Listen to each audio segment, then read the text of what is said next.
రాజధాని రైతులకు return gift, returnable ప్లాట్లపై bank రుణాలకు మోక్షం. అన్ని బ్రాంచ్ల అధికారులకు లీడ్ బ్యాంకు ఆదేశం. ఫలించిన రైతుల సుదీర్ఘ పోరాటం. అప్పుల ఊబిలో కూరుకుపోయిన రైతులకు భారీ ఊరట. రాజధాని అమరావతి కోసం భూములిచ్చిన రైతుల రుణ కష్టాలు ఎట్టకేలకు తీరాయి. ప్రభుత్వం ఇచ్చిన రిటర్నబుల్ ప్లాట్లపై రుణాలిచ్చేందుకు ఎట్టకేలకు బ్యాంకులు ముందుకు వచ్చాయి. దీంతో రైతులను ఏళ్ల తరబడి వెంటాడుతున్న దారుణ కష్టాల నుంచి బయటపడి ఊపిరి పీల్చుకునే అవకాశం దొరికినట్లయింది.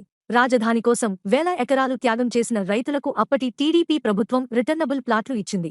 అయితే ఆ ప్లాట్లపై రుణాలిచ్చేందుకు బ్యాంకులు ముందుకు రాలేదు. నియమాలు, సాంకేతిక కారణాలు చూపుతూ ముఖం చాటేశారు. గత 5 ఏళ్ల పాలనలో కౌలు రాకపోవడంతో పాటు ప్రభుత్వ వేధింపులు తాళలేక చిన్న, సన్నకారు రైతులు అనేకమంది అప్పుల పాలయ్యారు. రాజధాని కోసం భూములిచ్చిన వారిలో ఎకరాలోపు ఉన్న చిన్నకారు రైతులు 20,490 మంది, 1 నుంచి 2 ఎకరాల లోపు ఉన్న సన్నకారు రైతులు 5,000 మంది ఉన్నారు. పోయిన 6 ఏళ్లలో వారంతా బ్యాంకు రుణాల కోసం చేయని ప్రయత్నం లేదు. కాని బ్యాంకర్లు ససేమిరా అన్నారు. దీనికి తోడు భూములు ప్రభుత్వానికి ఇవ్వడంతో వాటిపై సహకార రుణాలు పొందే అవకాశం లేకుండా పోయింది. దీంతో రైతులు నరకం అనుభవించారు. కూటమి ప్రభుత్వం వచ్చాక వారి రుణ కష్టాలు కొనసాగాయి. ఈ విషయం సీఎం దృష్టికి కూడా వెళ్ళింది. దీంతో ప్రభుత్వం దిద్దుబాటు చర్యలు చేపట్టింది.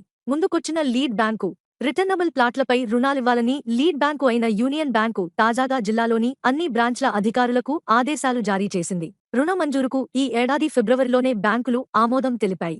ఫిబ్రవరిలో జరిగిన ఎస్ఎల్బీసీలో రుణాలిచ్చేందుకు బ్యాంకర్లు అంగీకరించారు. కానీ రుణాలివ్వడానికి ముందుకు రాలేదు. ఈ నేపథ్యంలో నెలన్నర క్రితం ఉండవల్లిలో సీఎం నిర్వహించిన సమావేశంలో రైతులు తమ గోడు వినిపించారు. తాజాగా జూలై 25న సబ్ కమిటీ సమావేశంలో ప్లాట్లపై రుణాలు ఇవ్వాలని తీర్మానించారు.